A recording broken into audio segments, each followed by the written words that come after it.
Look, I just did my whole welcome on mute. So, welcome, everyone. Welcome, Linda Gibbs, Miss Buckeye 99, the Real Brown Family Chronicles. Just listening. How are y'all doing this evening? We are going to be talking about Tell Them You Love Me. Now, I was trying to do a, a, a nice little presentation, but y'all know how y'all know what it gives when I'm working with this laptop. So we'll just do it freestyle for now. But how many of y'all watch this?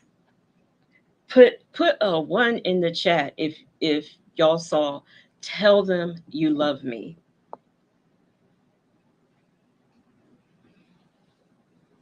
Let's see, we got what's going on? Is anybody else? I usually try to check and see if any who's live, or at least my faves to see who's live. And but I just didn't because I had planned this for a while. Hey, lightly toasted hottie, how are you doing? Well, for those of you who have not seen it, it's a documentary on Netflix, and it is about, well, the first thing it's about is facilitated communication. And if you don't know what that is, it's scientifically been discredited, but it's a technique that claims to allow nonverbal individuals, such as people with autism, communicate. Now, it, it has been discredited, and I have been interested in facilitated communication ever since, I forget what year, but it was years ago, because there was like this if y'all can remember back in the, I think it was the 90s, when they had the satanic panic, where every rituals were being performed, and they were getting all these kids to recite things that happened to them in daycare, and come to find out it was really planted memories. Well, they have proven that facilitated communication is the same way, because back then they also had some situations where facilitators were reporting that children that they were helping facilitate was being abused, and it turns out that they really weren't. So what they have is like a little thing. It looks like, say, a keyboard, and the person just, they're only supposed to steady that individual's arm who is nonverbal, and they're supposed to let them, type with the letters. They're not supposed to guide their hand or anything. They're just supposed to hold them like in their arm to just study it. Especially if you have someone with cerebral palsy and their hand moves around a lot, you'll have problems. Stop it. They'll have problems, keeping steady. So that's what that is. What I'm getting ready to do now is I'm getting ready to play the trailer for it. Now, if you are on Replay Gang, you might not see the trailer because YouTube might make me take it out. But I'm gonna play it for those of you that are here right now. Now, y'all know what happens when I share a screen. Y'all know everything don't always work out. So you know what that gives as well. So we're gonna do this. Present screen share. All right. Uh,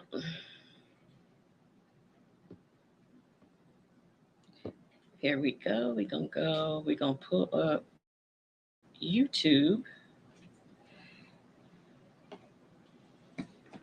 Let me see what's happening here. Hey, Black Swan.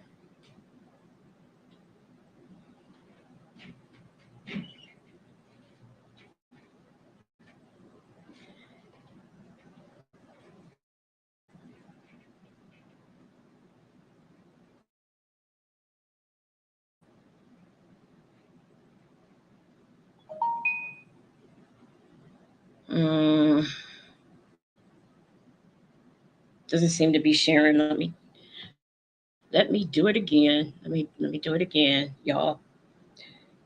Y'all know. Hey, Scorpio 79. And also, I want y'all to know that at I don't know if it's 10:30 or 10:45. I think it's 10:30. Or no, it's 10:15. We will be doing part 3 of Dre Day.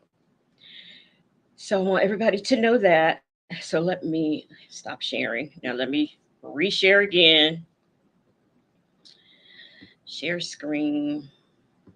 Oh, last night, y'all, I did do this, and it actually worked.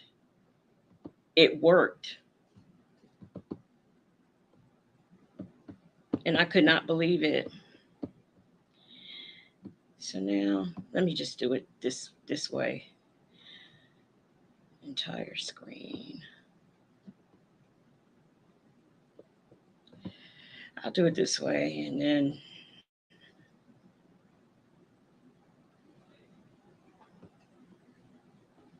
okay.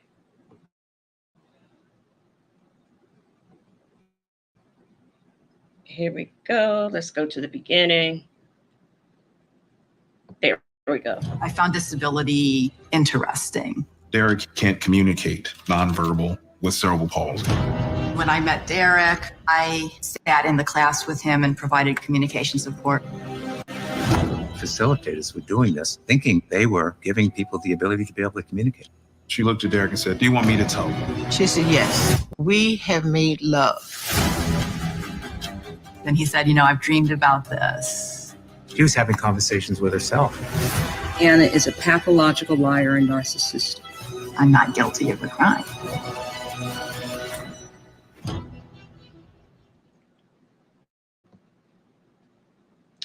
And that was the trailer.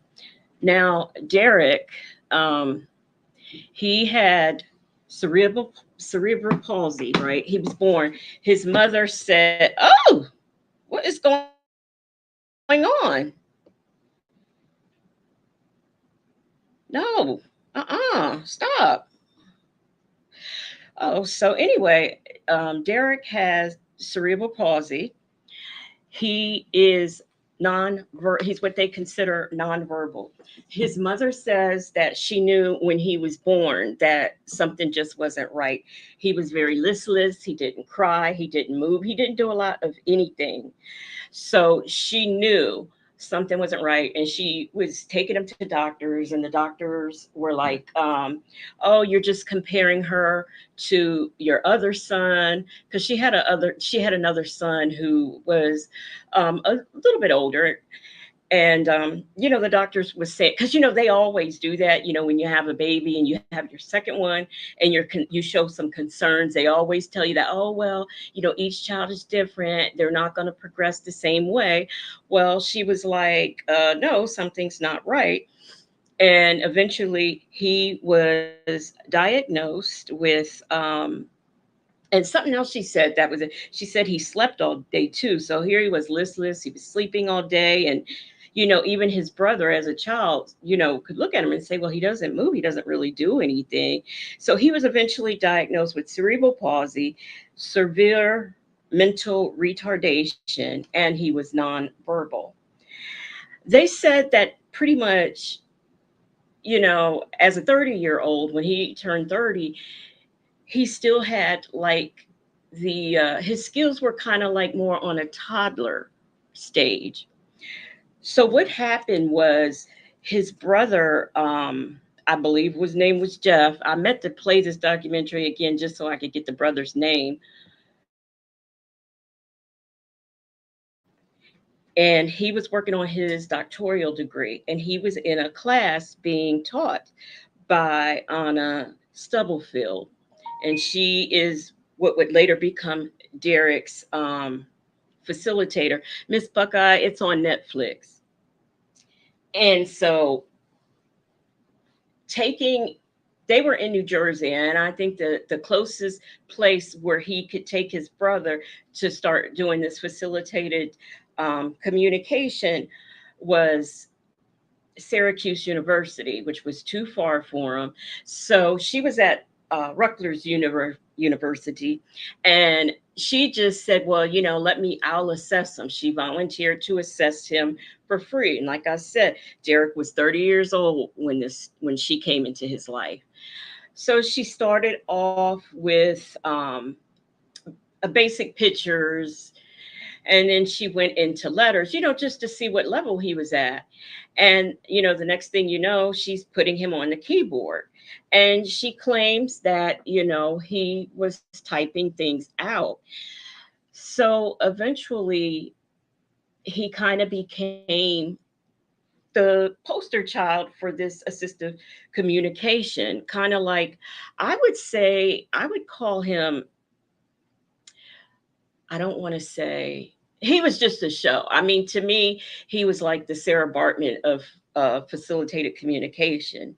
Now, Anna Stubblefield got into this type of work and she was a college professor. She got into people with disabilities and that type of communication because her mother worked with children like this. And so her mother would always videotape whatever, the children were doing and using the facilitated communication and whatnot. So she decided that, she went to college and this was her field of study. So she, she gave, I don't want to say demonstrations, but I guess I'll say seminars, that's it, on facilitative communication. So Derek's brother, was like, hey, okay, that's great. You can come, you could work with them, assess them. She assessed them and she just started working with them. Next thing you know, let me look at my notes to make sure I don't get ahead of myself.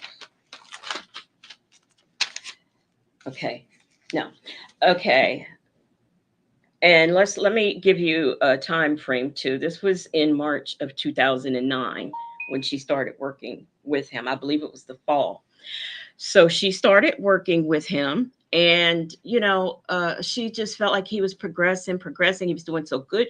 The family was helping, was happy that she was able to get through to him, and it was so wonderful that he was able to talk. He was able to, tell them what he wants. So lo and behold, the family thinks he's talking. She's saying he's talking.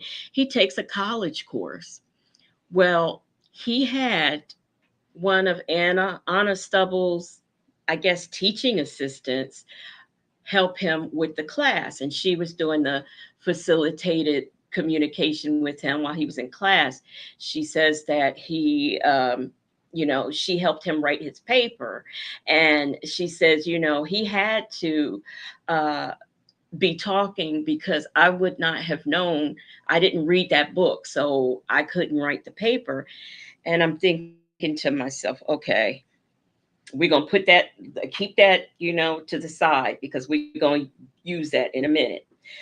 So she was saying that, oh, he took this course. And so the family's thinking, okay, well, maybe he'll be able to go to college, because before that, all he went to school as a child, and then he was in a day program.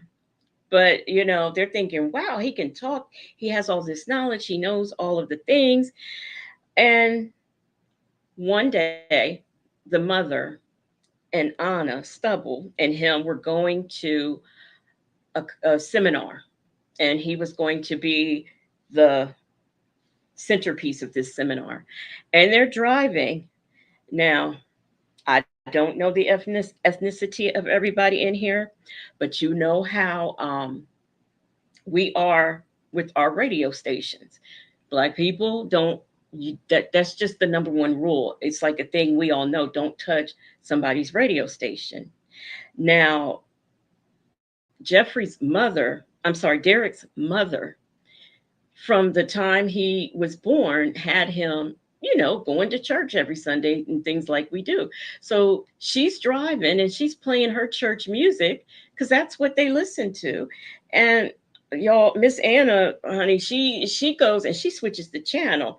talking about Derek likes classical. I'm sorry. Yeah, Derek likes classical music. What? First of all, no, you did not just change my station. Second of all, what? Where would he have heard this classical music from that he's just fallen in love with it? So then there was that. And then more and more, they felt like she was taking over. It almost seemed like she was smothering him, trying to, I guess, mother him and try to push the mother aside. Derek's brother felt like, she was looking at them like, since she was a single parent, only because after she had Derek, the father decided he wanted a divorce because he didn't want to deal with that. So that's how she became a single parent. And, the brother felt like she was just looking down on them, as like second class citizens, black boys being raised by a black woman in the home, and black mothers or black single mothers are supposed to be bad, and that's what he felt. Well, I'm going to also tell you a little bit about Anna Stubblefield. She was married at the time she was working with Derek. She was married, and her husband was black. She had 2 babies. So this was kind of interesting to me. Now, though she was married, they were having problems in their marriage. So back to this story. Another time they were away at a seminar, and the brother was talking to him, through the facilitated communication, and he was saying, I can't wait till you get home so we can sit down and have a beer. So Miss Anna Stubblefield said, well, no, I'm sorry. She didn't say. Supposedly, Derek said, he likes red wine. He doesn't like beer. Well, where he been drinking red wine at? Nobody, because let's be clear, Derek couldn't take care of himself. His mother took care of him. He was nonverbal. He needed help walking. So, we're just taking these leaps and bounds. Oh, he's talking, he's telling me this, he's telling me that. Well, the mother was having a problem with the whole situation and the way that she was taken over. So she's like, okay, let's have a meeting. So Anna and Derek thought it was the perfect time to tell the mother that they were in love with each other. And yes, his nickname, exactly, Black Swan. How would he know about red wine? Exactly. But she, when they had this meeting, Miss Anna just said, let the mom know that they was in love, and that Derek wanted to immediately, kiss her, but she felt like that wasn't the appropriate time. And then she tells the mother that they've had sex. So needless to say that the mother was mortified.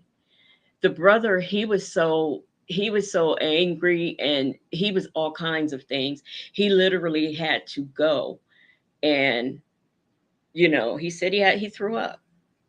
I mean, this woman was taking over. She was trying to and I also have to tell you that his nickname was D-Man. And the reason Anna knew that is because he told her that. Now, maybe he did. I don't know. But she was telling the family, oh, he wants to be independent. He wants to be in some type of assisted living. And, the brother was like, well, who's going to pay for it? Who's going to pay? That costs money. Who's going to pay for that? But see, in her mind, she wanted to get him so that he had an apartment so they would have a place to go and do what it was that she had no business doing with this young man. So the mother, she left. And Anna left. It just didn't go right that day. That meeting was terrible. Now, of course, Anna in her mind thinking she walked away and it was good. And she thought it was a very productive meeting. Derek and them professed their love for each other, and so all's well. Well, the mother and the brother decided that they did not want her coming over. They did not want her working with Derek or anything anymore. Because let's say, let's say that he was really communicating, and let's say that this facilitated communication really did work. That still is inappropriate. She is supposed to be the facilitator. She is supposed to be the college professor. She's working with him in a working relationship. Whether or not he was capable or not capable, it was just inappropriate, period, because that was someone she was working with. So the mother, she pretty much wouldn't leave Derek alone. So, the mother went to the police. And in the police interview, the mother had to explain, his situation and his disabilities. They also interviewed the brother, and the brother told the police how he came about, how he met Anna Stubble, and how he got, I'm sorry, Anna Stubblefield, and how he got her into how she got into the assisted facilitated communication. Blah, I don't know what's wrong with me. And so what happens is the mom calls Anna Stubblefield in this document, with a recording.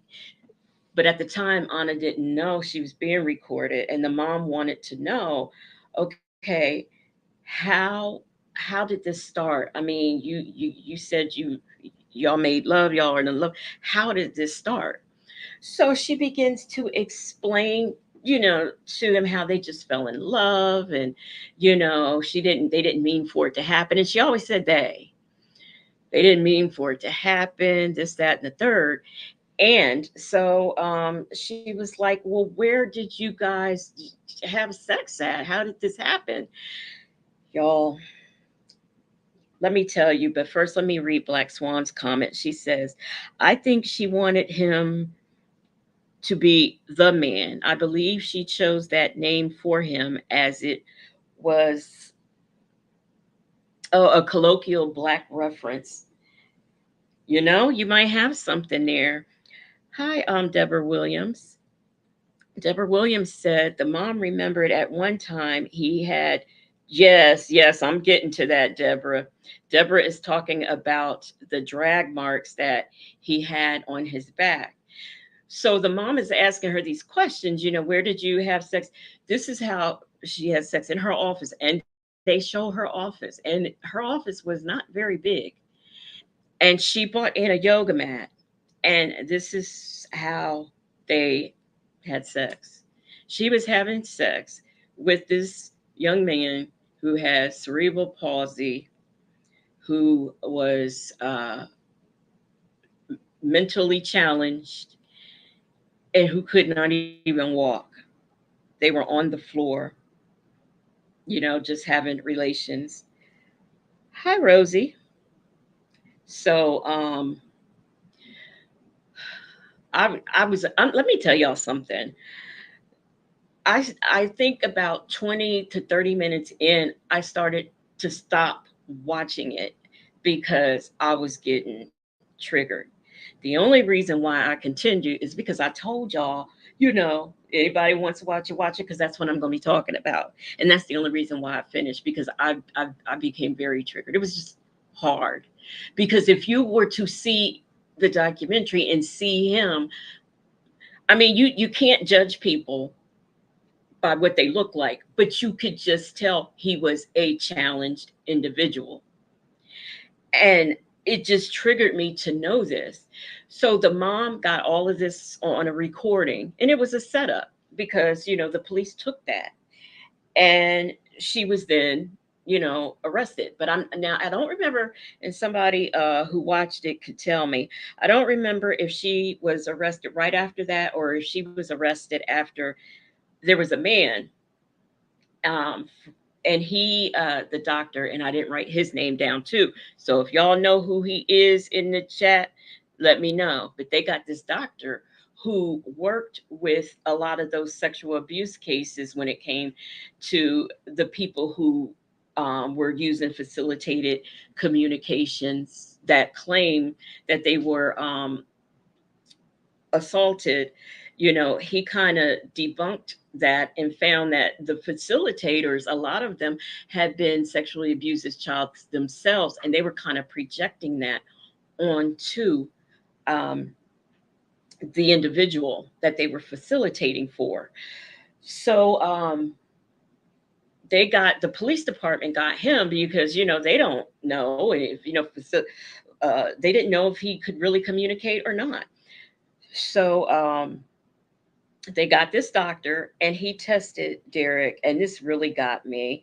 Deborah Williams said, "It hurt my heart. All I could do was think of was a rag doll." Yes, yes, yes. Deborah Williams, that you are absolutely right. That is what you think of is a rag doll. Black Swan says, Legacy Moon, I only fought through it so we could discuss. Yeah, you're very angry about what she did. Yep. So this doctor, he goes and he proves that, she was basically talking to herself. He tested him, and he said one of the things that he did in the past with other people to try to determine whether or not they were really talking, was it that person's words or the facilitator, was he would like show them a picture and they were to type what was on the picture, and they would type what's on the picture. Then he would take eventually a picture, he would show the facilitator a picture, and he would show the individual the picture, but they couldn't see each other's picture. And what would be typed is what the facilitator saw and not actually what the individual saw. So he did some things like that to prove that a lot of these people who were using facilitated conversations were not really, it was just the person who was facilitating who was doing the talking. So what he did in Derek's case was, like he took pictures. I don't even remember if he used letters, but this is what stands out in my mind for me, because it just kind of gives you like an idea of where he was at. Now, if Derek wanted food, his normal thing to do if he was hungry is to tap on the refrigerator. He did a lot of, tapping to let you know what he wanted. Well, he showed Derek a picture of a refrigerator, and Derek could not cognitively even relate that the picture of the refrigerator was the same as like an actual refrigerator. He just could not cognitively make that connection. But we're supposed to believe that he wrote a paper in college. So she's arrested. She's fired from her job. She's arrested. And what happens is the judge, through the whole defense of the facilitated conversations, that was just thrown out. That wasn't even allowed in. And I can agree with the judge because, number one, it was proven that he wasn't really talking. And number two, facilitated communications have been scientifically disproven. Therefore, the judge didn't allow it. So basically, all they had in the case was, this is what she did. Let me see. They charged her. She was charged with, I think, 2 counts of first-degree aggravated sexual assault with a helpless victim or a person disabled. That's what she was charged with on the 2 counts. They found out that Derek's mother and brother, he had like this bruising or like scraping on his back. And they found out that that came from, they just really couldn't figure out. They called his day program where he was going to school, say, did he fall? Did he hurt himself? You know, they didn't know where these things were coming from on him. Well, come to find out, it was coming from the exercise mat, the yoga mat that they were having sex on. And the brother said, you know, she was thrusting so much force on him that it was scarring his back on the mat. Can you imagine what kind of force that must have been for his back, for the imprint? Because now they realized this was the imprint of the yoga mat. And if anybody's ever seen a yoga mat, it has like these little things in it. And, you know, if you press up against it too hard, and you would have to press really hard to get that scarring on your back. And I just thought that that was awful. That was awful. And they found out that that's, you know, what that was. Now, this trial, this all went down. She worked with him for like almost 4 years no, 2 years, because the trial and things was in like 2011. So it was very interesting that there was really no defense. I mean, the lawyer tried it, but there was really no defense. I looked online to see if I could find this trial anywhere, and I couldn't, because I would love to see the whole trial. And Derek didn't testify, but he was there, and he was called as a witness. But his mother is the one who really testified and spoke. And she was found guilty, of course. And I don't even know what her sentence was, but 2 years after, she served 2 years in jail. And after being in jail for 2 years, she got out because a three judge panel listened to her appeal. And they said that it wasn't right that the judge disallowed facilitated communications in. So they overturned that verdict, and she took a plea for a lesser charge. Now, what I was trying to search for and couldn't find online was she required to register as a sex offender? And I couldn't find anything, and they didn't mention it. Now, some very interesting things that happened for the trial and all is that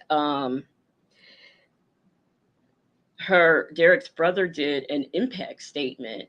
And, you know, one of the things he said is, you are not Sandra Bullock. This is not The Blind Side, where you rescue a Black kid, you know, something to that effect. That was very good. And then her husband he was not there, but there was a statement read that he wrote. And I thought, wow, that's interesting. Her husband is going to write a statement, even though she did this thing I thought was egregious. And she definitely did not need to have, you know, her children in her care. But the statement was against her. He called her a liar and a narcissist. I could not, no, I'm sorry, not a liar, a pathological liar and a narcissist. I thought to myself, wow, that's bad when the husband is offering a statement for the defense. For the prosecution against his wife. Now, and the mom, one of the things that the mom said, Anna Stubble feels like Derek seduced her. Y'all hear me correctly. Derek seduced her, you know, but they were in love. That woman is cuckoo for Cocoa Puffs. But his mom said that whore raped my son. And she said she still to this day is dealing with the after effects with it, because, you know, now, you know, she had to put him on medication because of him, you know, constantly trying to masturbate and stuff like that, you know, acting out the same way pretty much a child who's molested would act. So that that was pretty much it. It's really something to see. Now, I'm going to drop the link so that if anybody has anything that they want to add or talk about on the documentary, they can, those of you who've seen it, you can. Oops. I made myself disappear. I'm back. I had made myself disappear. So I'm going to go ahead and put the link in that I did not get. Let me try this again. I wonder what happened. Mail. Oh. StreamYard, don't do me like that. I see what happened.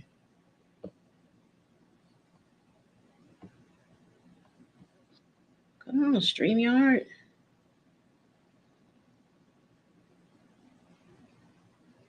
Leave site.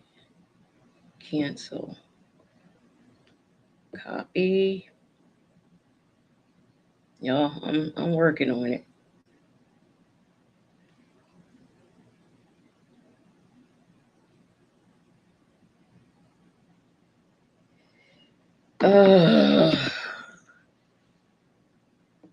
I should have done this beforehand.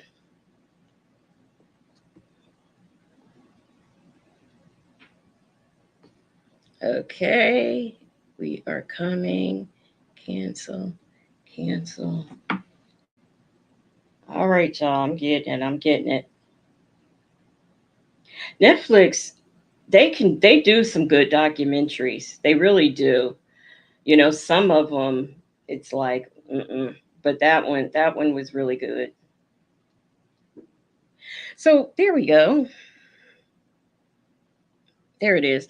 Okay, so if anybody wants to add, or if I left something out,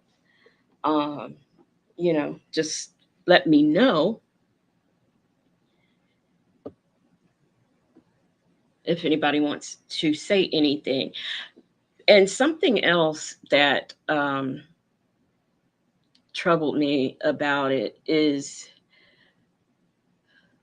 you really have to see him. The doctor who evaluated him said she was pretty much talking to herself. Now, here's my theory and my 2 cents.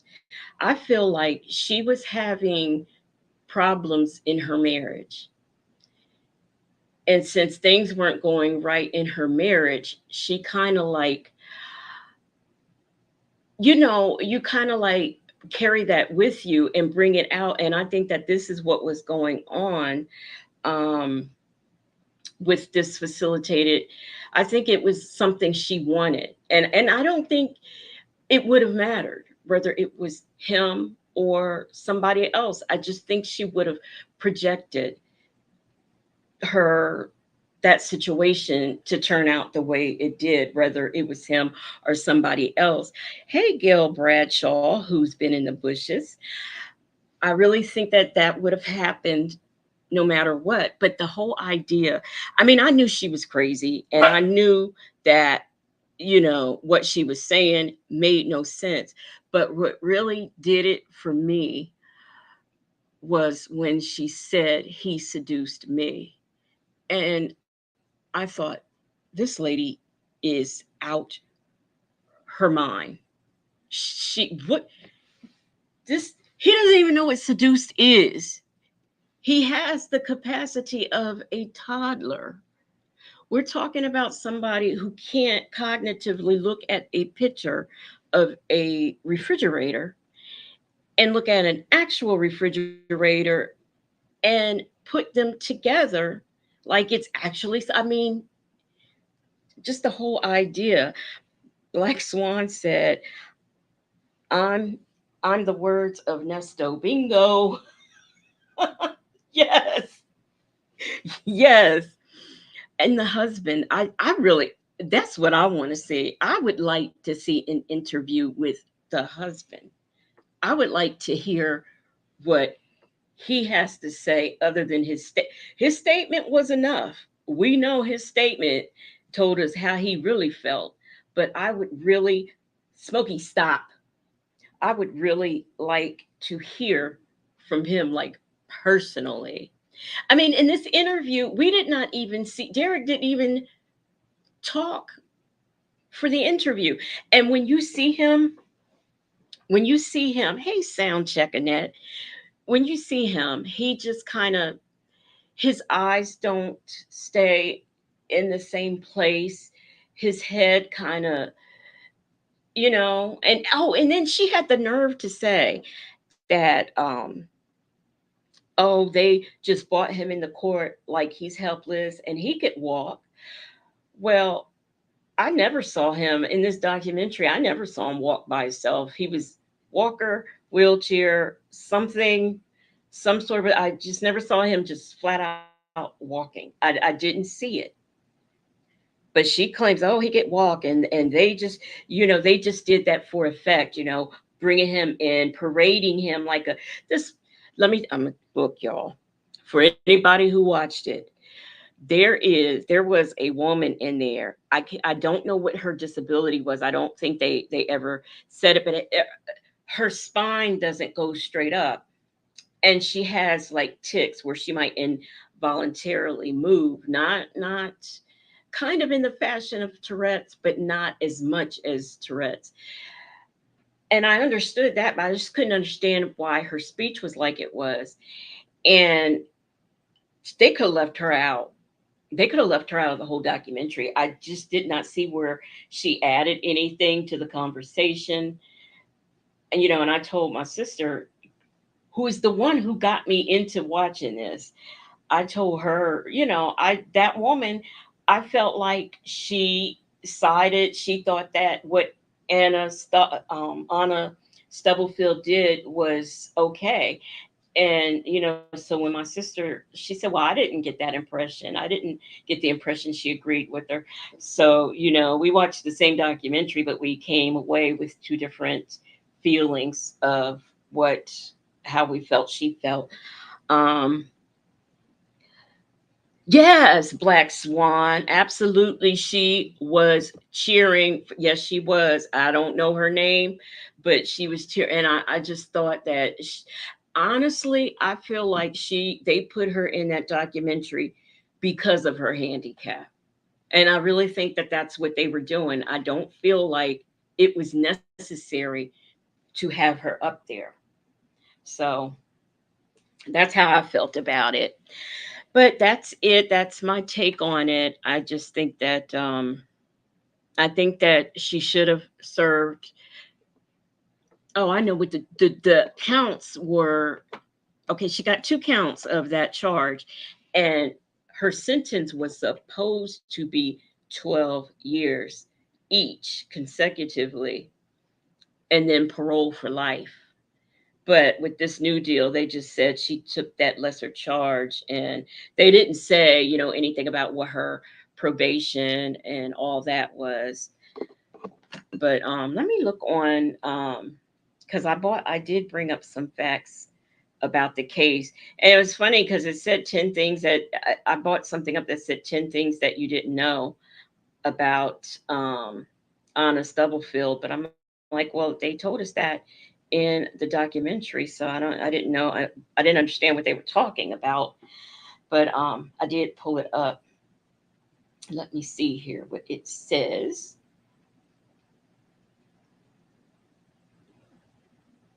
And they you have titles now. Different news outlets did a review of this, and the titles that they had for their articles, like Forbes has the bizarre true story behind Netflix Tell Them You Love Me.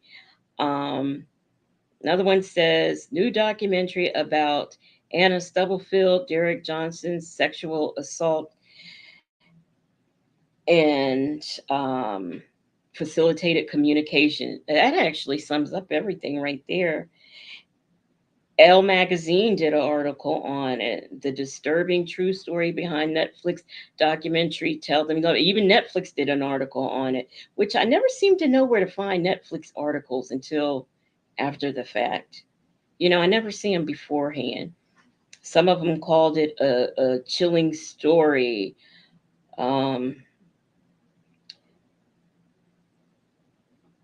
Let me see what else. I mean, these titles are just interesting. They're just very interesting. But her name is, I'm going to put it in the chat so that if anybody wants to just Google her, you can.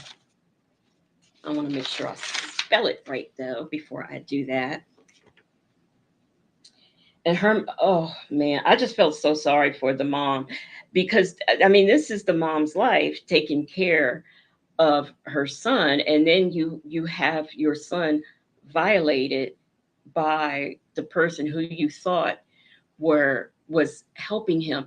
And so here's the thing.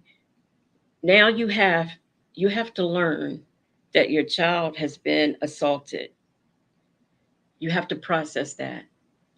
Then you have to go and process and realize the last 2 years was pretty much a lie, and that he was not communicating. Those were not his words. So that's terrible. That's terrible. And I feel for that family. That brother, he really showed restraint, because even in the documentary, he literally had to do a breathing technique. What, just talking about it just was triggering for him, where he just had to pause for a moment during the documentary and just get himself together, because, hey, Kimmy, who, because it's terrible. But Anna Stubblefield, and her mother was even okay with this. Her mother said that, she could not believe that she was found guilty. She just couldn't believe it. It was unbelievable to her. But it wasn't unbelievable to me. There's her name, Anna Stubblefield. But if you Google her, you'll see, her story, her credentials, and all of that. Why are people doing fireworks still? So that is it, and that is all I have for you on this. But if you have not seen the documentary, go ahead and check it out. It's really something to see. I appreciate those of you who are here. Black Swan, and I know Deborah. What's Deborah's name again? Black Swan and Deborah. Deborah.